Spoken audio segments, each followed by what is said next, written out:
Alex Anthopoulos says that Ken Rosenthal is wrong, and no, he is in fact trying to get a playoff caliber starter. I've got the clips. Let's talk about it.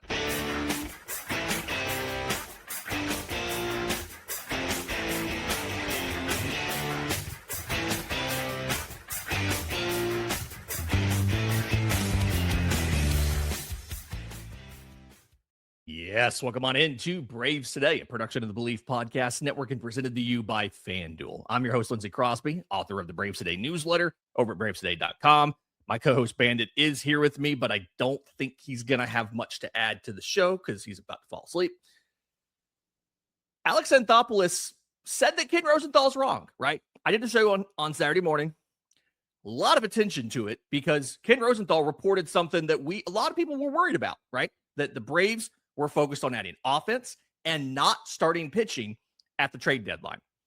Alex Anthopoulos responded with about 20 minutes on Sirius XM's MLB Network Radio, right? Talking with former MLB GM Jim Bowden? I think it's Bowden.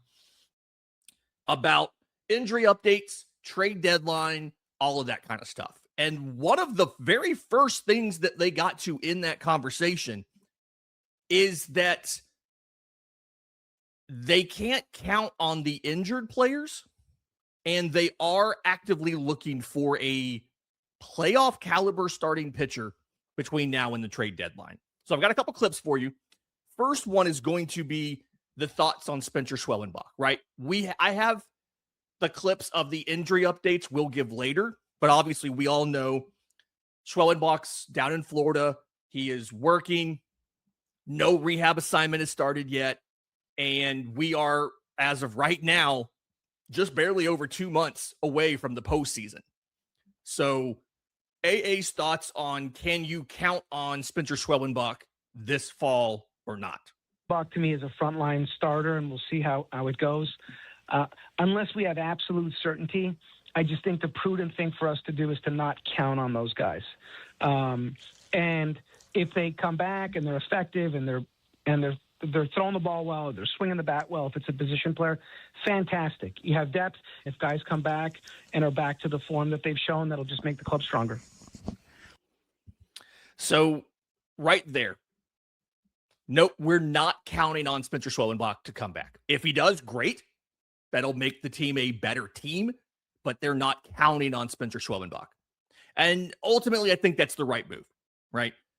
And AA, actually, I didn't clip this. I did write about this over at bravetoday.com this morning. Alex specifically mentioned a situation back in 2015 where they decided not to make a trade because they had an injured player that they believed would be returning soon after the deadline. He did not return, right? The injury was worse than they thought, and he didn't return until actually the next spring. I mean, he didn't come back until May of the next year. The guy that they were going to go get was Ben Zobrist.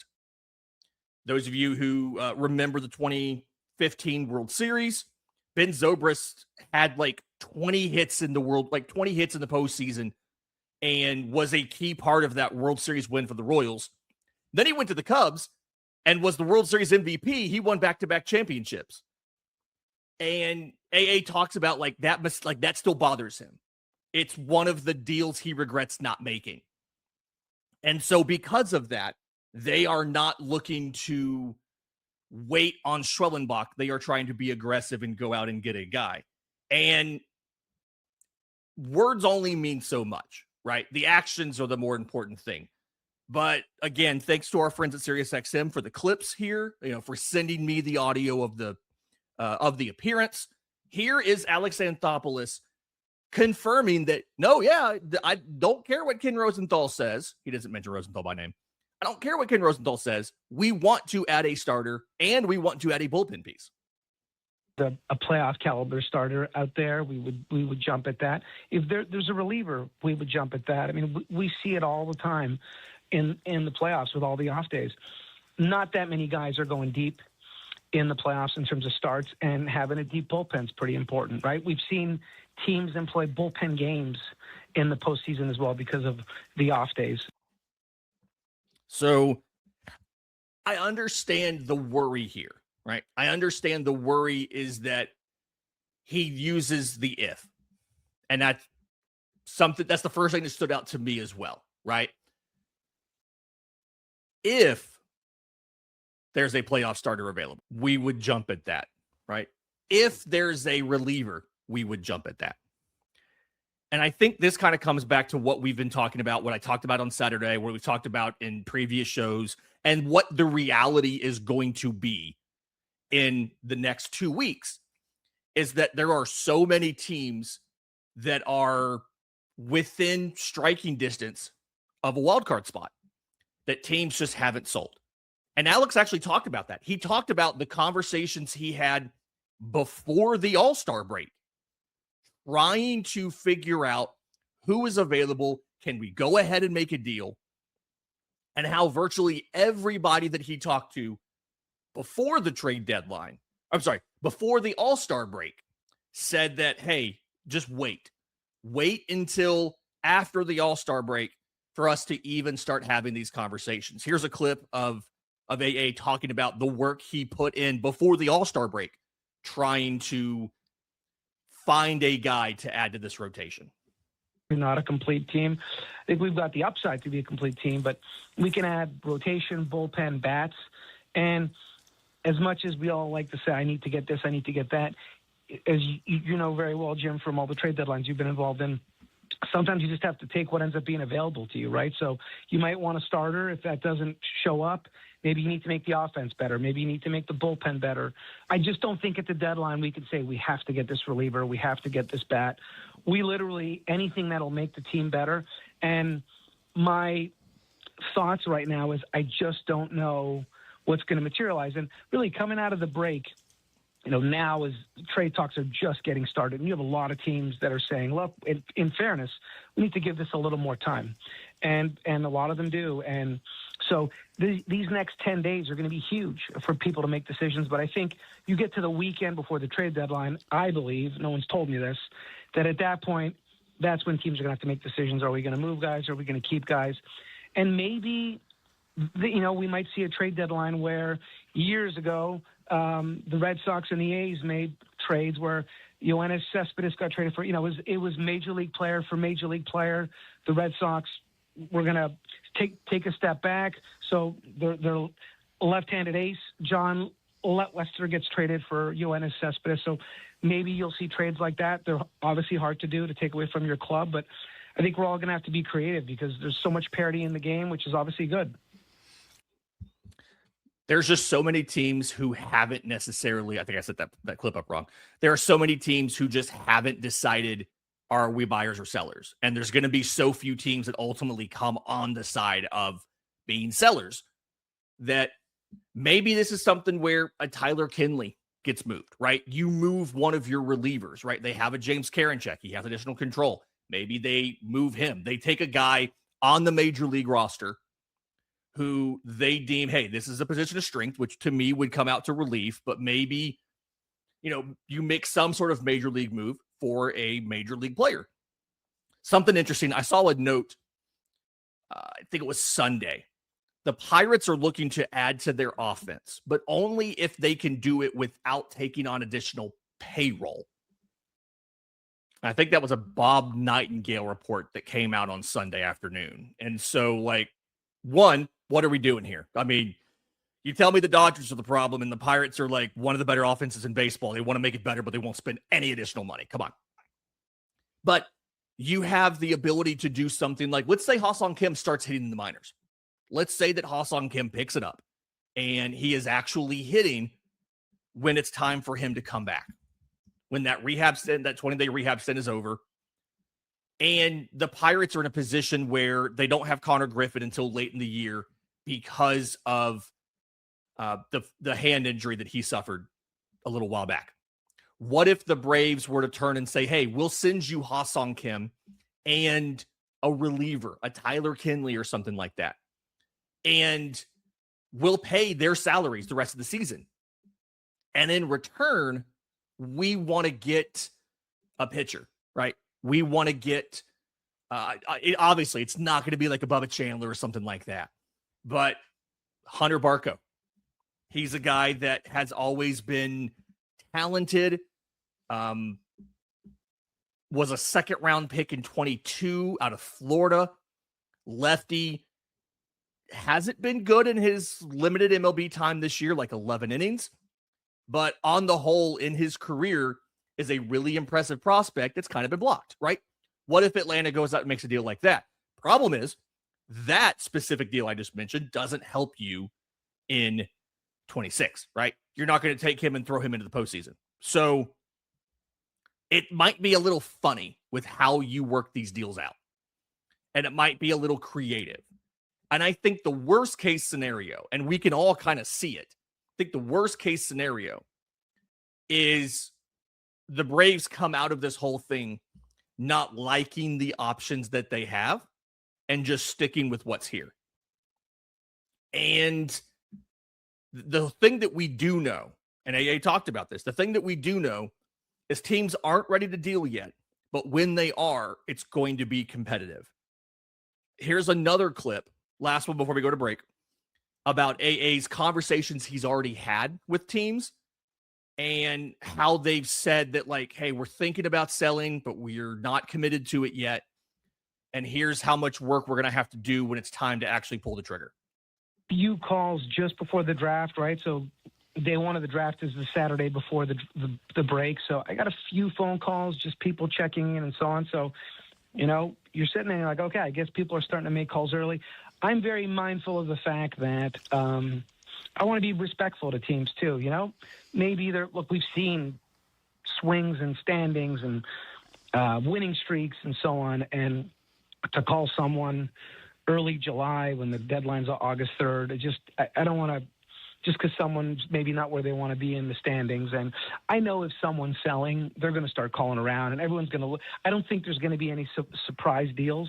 People are going to shop around. So I had a few conversations with some clubs that clearly were going to sell. I had some clubs call me and say, look, we're pretty sure we're going to sell. We're not there yet, but just keep an eye on us and let's talk after the break. So I'd say 3 or 4 clubs. And then getting back from the break, I'd say yesterday afternoon, now that we're past draft and all that kind of stuff and we're past the break, now it's starting up. And, I had some conversations late last night just on some concepts and names and things like that. But, the club in fairness said, look, I need to run the play out and talk to everybody and field offers. And it's probably going to be at least a week more. He's trying to make deals.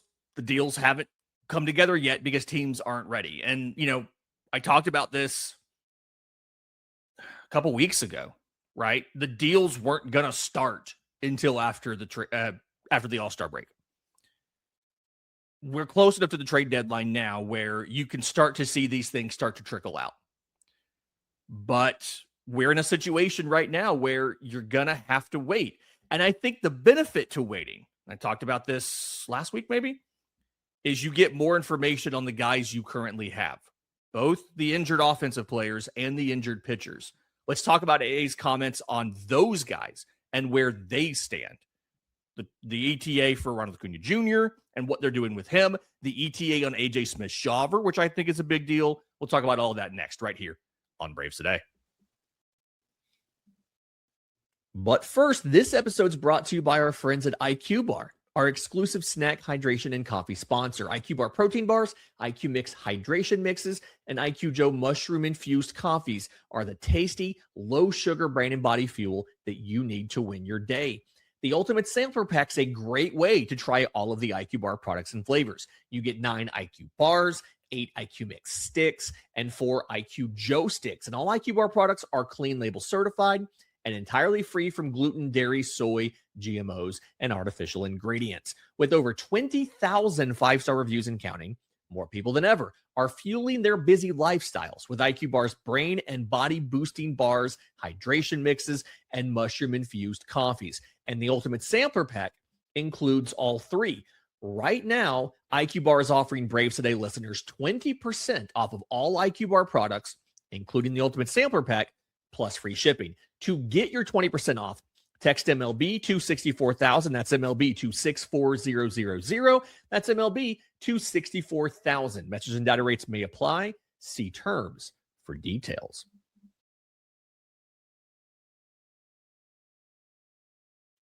Okay, so we're in a situation right now where the offense has been really good in the month of July. Like, after this weekend's explosion versus the Rangers, technically, I guess 2 explosions, Braves are number 1 in runs scored in the month of July. They're 3rd in WRC plus. Like, this has gone really well.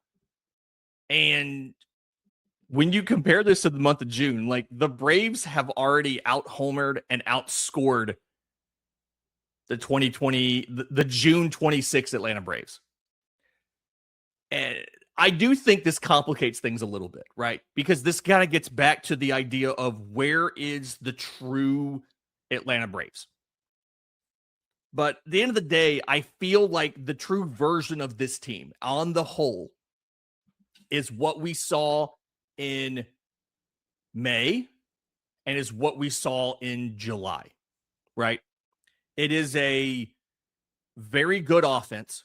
Not going to say it's the best in baseball, but a very good offense with a pitching staff that needs to be better, but is doing enough to keep you in games. The problem, and I think we saw this a little bit over the weekend, especially with the short start from Owen Murphy on Saturday, is this doesn't feel sustainable, right? Getting these short outings out of the rotation and having to go to extra bullpen arms isn't necessarily that sustainable long term. But the problem you have is adding a guy who can give you length and innings right now, but is a number 4, number 5, doesn't do anything to help you for October. And there are going to be people, and I'm not saying you're wrong, there are going to be people that want the Braves to go and get a playoff caliber starter, which I think you need, but then also get a back end guy to give you innings for the rest of the regular season. And the impression that I get from all the stuff that AA has said and the 20 minutes of that interview I listened to yesterday, I don't think the Braves are going to go find a guy that is not a playoff caliber starter. I don't think they're going to add a number 4, number 5 just to do it. And you could go back to the offseason. You could go back to the conversations that AA had with us after the season ended in early October. You can go back to and look at the conversations he had with us at the trade deadline. You can look at what he said in spring training. They want somebody who's going to bump multiple guys, like who's going to bump everybody down a spot, except for maybe Chris Sale, right? A guy that you would throw in the postseason. They see Chris Sale as one of those guys. They see Spencer Schwellenbach as one of those guys, but as AA said, they're not counting on Spencer Schwellenbach. The third guy, I don't know if you have a third guy as of right now. You have some guys scheduled to come back. And I think AJ Smith-Shawver, there's a conversation to be had there about whether or not he is potentially a guy with the improved form that he has shown versus the last time you threw him in the postseason in 2024. There's a conversation to be had about whether or not he would end up being a postseason option. So we'll get more information on that in the coming days and weeks. And AA also, actually, at the very beginning of the interview, AA talked about the injury returns. Ronald Acuña Jr., where Schwellenbach is, and the plan for AJ Smith-Shawver. This is a longer clip, but let's play this real quick for you on those 3 guys and what AA is looking at with them. Start the interview with an update on Ronald Acuña Jr. and then all those starting pitchers that are on the IL. Yeah, so on Acuña, he's rehabbing right now. Our AAA team, Gwinnett, is in Toledo, so I played a day ago, going to play again today. Obviously, in the minor leagues, they're off on Monday. But, our thought is to make sure that he gets his timing back. And you're always tempted, Jim. You sat in this chair a long time, right? And you have a superstar caliber player like that. You want him back as soon as you can. And but we're going to do our best to give him the proper amount of time to make sure he's swinging it. We took a little more time on rehab just to really strengthen his legs and so on. And look, we obviously had a great first 2 months of the year. We banked a lot of wins. And June and July have been really up and down for us, and in a whole lot of areas. I'd say leading into the break, our offense, we lost a bunch of one-run games, and our offense got cold. And now it's starting to turn around. Guys like Drake Baldwin came back from an oblique, and he was playing like an MVP caliber player the first 2 months of the year. So getting him back, he started a week before the break. He started to really swing it, and he's had a good first two games as well. So, I mean, from an offensive standpoint, we're pretty excited about the way we look right now, and obviously we'll see how that goes. In terms of starters, Schwellenbach's down in Florida, throwing bullpens, feeling good. Towards the end of July, he's really going to step on it and ramp up, and that'll really be a test. And it's important from a timing standpoint because trade deadline's beginning of August. So, but he's throwing bullpens, and that's certainly a good sign. That doesn't mean you're ready to go on a rehab assignment, but he's going to continue to build up. Strider's not throwing yet, so that's still going to be a while. We don't really have a timeline on him. AJ Smith-Shawver's on a rehab assignment at a, I think, 72-pitch outing last night for AAA. Went 4 1/3, no runs, 1 walk, 5 strikeouts, 96 to 99. He looked really, really good. And before he got hurt last season, he was throwing the ball exceptionally well. So don't necessarily have a timeline on him, but we want to make sure we get him built up to start. So one more outing should get him into the 80s. And then from there, I think it's a real conversation of, do we give him one more, two more? How does our rotation look here? I think the big key for us right now is out of the break, we have 17 games in a row, and we're going to want to really make sure that he feels good and he can help us out. So Ronald Acuña Jr., they want to make sure he feels good. They're taking it kind of conservative with him. Spencer Schwellenbach in Florida, throwing, not ready for a rehab assignment. Strider, not even throwing yet. I honestly don't expect to see Strider the rest of the year. If we do, great. Given the time frame, it almost certainly would be as a reliever, but don't expect to see that anytime soon. And the biggest thing to me was AJ Smith-Shawver, right? One more rehab start, and then from there, they've got to figure out one more, 2 more starts. What does it take before they're ready to bring him back? I don't think he's back until the trade deadline either. I think the best case scenario for Smith-Shawver is 2 more starts. And if you think about he made one of those on Saturday, then it's going to be a minute. It's going to be the trade deadline before you would see Smith-Shawver at a minimum. So the guys you have are the guys you have, right? They optioned Owen Murphy down after Saturday's abbreviated start. Martin Perez should be activated on, I think it was either Tuesday or Wednesday for a start versus the Padres. The Braves put a TBD in the probables that they sent us on Sunday morning. So that would be the Martin Perez spot. There it is. It's Wednesday. So today is Bryce Elder versus JP Sears for the opener against the Padres. Raylo versus Walker Buehler on Tuesday. The TBA is Martin Perez versus Michael King on Wednesday, and then Chris Sale goes on Thursday versus Griffin Canning. So, yeah, you're in a situation where you're going to have to make this happen. You're going to have to make this work the next couple weeks, next 2 weeks. But Smith-Shawver's on his way. Ronald is sometime soon. And when you get Ronald back, I do think there are moves that you're going to make. There are moves that you can see them doing, projecting out when these guys get back and who replaces who and how it strengthens the lineup. I talked about this a little bit, I think last week. Maybe it was just in the Braves Today Discord and not on the show. But it really feels like when Ronald comes back, you probably give him more DH time than you've been giving him recently. Right. And the problem is Mike Yastrzemski's out. And we don't know when Mike Yastrzemski's going to come back. Walt Weiss said it could be a minimum IL stint. And so the way you probably play this is if Yastrzemski's back on like Tuesday or Wednesday, which I think is when he'd be first eligible to be activated, Brewer Hicklin probably goes back to AAA. Because Hicklin's playing that large side of the platoon role that Yaz has had. Okay. And then When Ronald comes back, I honestly think what you end up doing there is I think that's probably the end of Dominic Smith. And I've been saying for a while, he's not been that good recently. That's probably the end of Dominic Smith.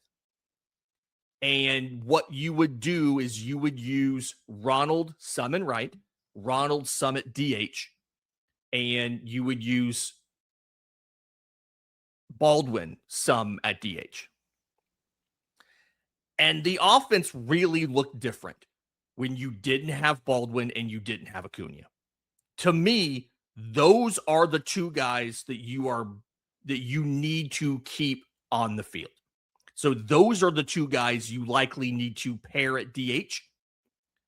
I could see a scenario where, let's say you face two lefties in a week, right? Baldwin gets 3 DH starts. Ronald gets 2 DH starts, the two lefties. He's definitely in the field because Baldwin is your DH. And then, these two guys combine for 5 DH starts a week. That means playing Joey Bart a little bit more, but Sean Murphy's progressing. He's probably able to do a rehab appearance now. I imagine part of why they maybe didn't send him out on rehab earlier, like they probably didn't want to send him to Toledo. I believe he has a new baby at home. So let him stay close to home with the family. But when you get Sean Murphy back, that's where you have to decide, does Joey Bart go, does Kyle Farmer go, right? Do you keep 3 catchers?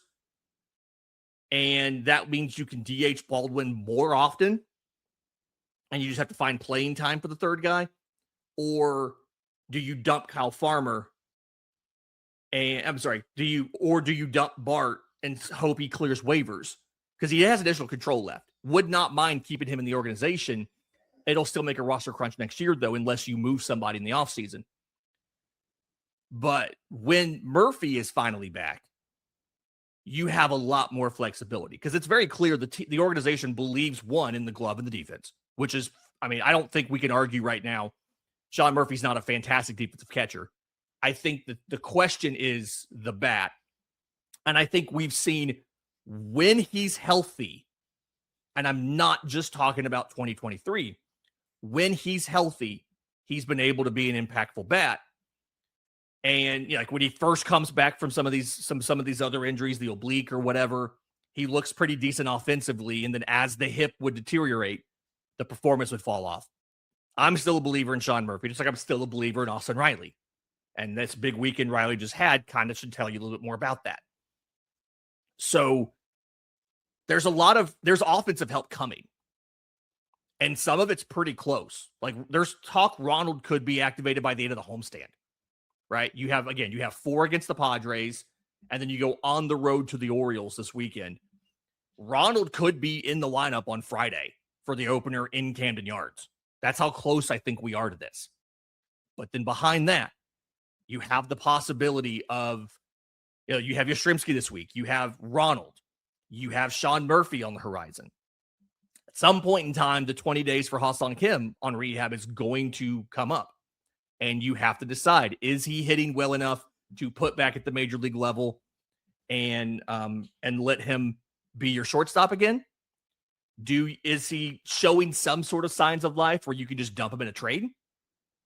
Pay his salary, pay him to go away and try to get anything out of value. And on that point, this organization, not just AA, but the organization in general, has shown the ability to sometimes grab guys who are, I'm going to call them scrap heap guys. They're not always scrap heap guys, but just grab guys and get a outsized return out of them, right? They grabbed Dylan Lee off of minor league waivers from the Marlins. They signed Grant Holmes as a minor league free agent. It's hard to argue, even if Holmes hasn't been as successful as a starter as we want him to be, it's hard to argue that that's not been a good signing, right? We've grabbed guys. Eli White is the greatest MLB player in regular season games in the state of Tennessee. We grabbed him for almost nothing, right? And another guy who's going to get some extended run right now is Jim Jarvis. We got him at the trade deadline last year for, spare parts, right? And AA talked about that on the show as well. And he gave a lot of credit. He said he had nothing to do with that. He gave a lot of credit to the front office staff who is going through and mining, digging through everybody's minor leagues, trying to find quality talent. Here's AA giving all of the credit for Jim Jarvis to the front office. He acquired Jim Jarvis last year in July, and it was just kind of a throw-in. And I don't know if you have higher expectations maybe than the outside industry, where he's in the bottom of the top 30 among prospects. But he's 25. He killed it at AAA, and he's been massive for you guys at the major league level and helping you fix shortstop with his left-handed swing. How good is he? And do you guys internally think he's a potential everyday long-term answer? Yeah, you know what? You're the first person that's asked me about it, and it's nice when you get to share credit and stuff. I had zero to do with that trade other than I was on the phone with Scott Harris and I brought up the name. That's 100% our staff. That was our front office staff, our trade deadline group. They got together. It's a group of 6 or 7 and 2-man, all of them. I can name all of them, but they all really liked, he was a block player with McGonigal there. All the underlying tools defensively were off the charts.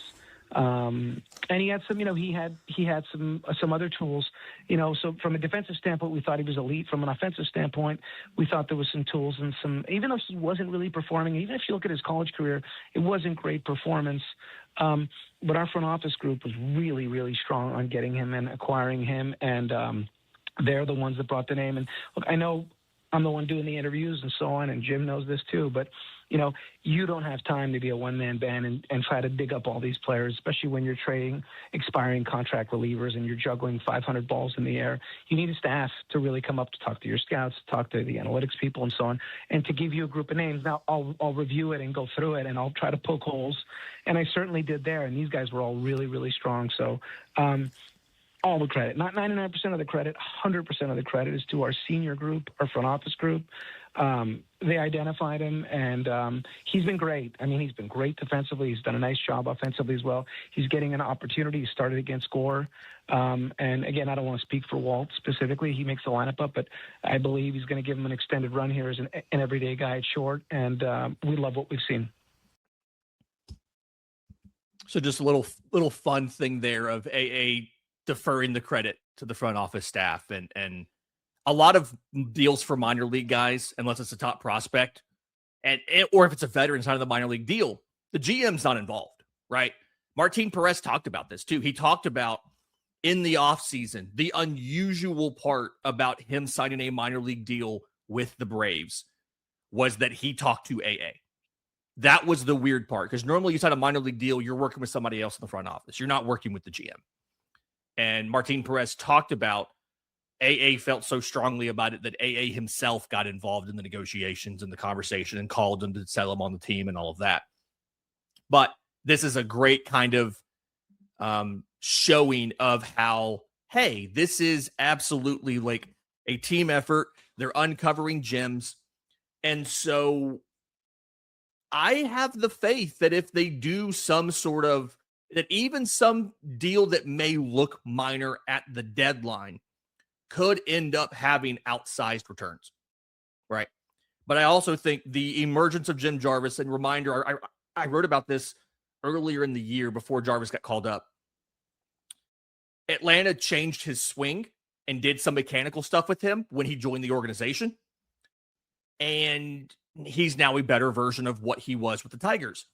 That now gives you the flexibility if Kim is hitting on his rehab assignment, right? If Ha-Seong Kim is producing and looks like he is finally healthy and getting back to his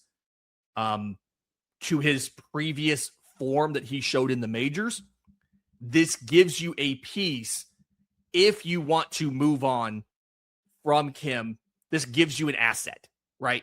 You can pay his salary down, which you're committed to paying either way. You can pay his salary down and move him somewhere else to try and improve your club in some way. There's always teams that need shortstops. It's the hardest position to fill for a reason. And that's why you had to pay Kim $20 million in the first place, because there just wasn't any good options. Bo Bichette's awful at short defensively, right? This upcoming winter, same thing. Ha-Seong Kim, JP Crawford, those as of now are your best free agents at shortstop. So, Kim's got 5 hits on rehab. He's got a homer. He's got a couple doubles. He struck out like 6 times, which is more than usual. But again, working on getting his timing back and all of that. He did play both games of a doubleheader on Saturday. And, he's now been on rehab for 1 week. So he's got 13 days left. He has 20 days of rehab. So it's going to be right at the trade deadline.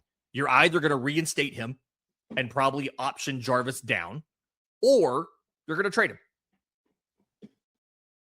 It's going to be one of those two things. I guess technically you could DFA him, but odds are they'll do one of those two things.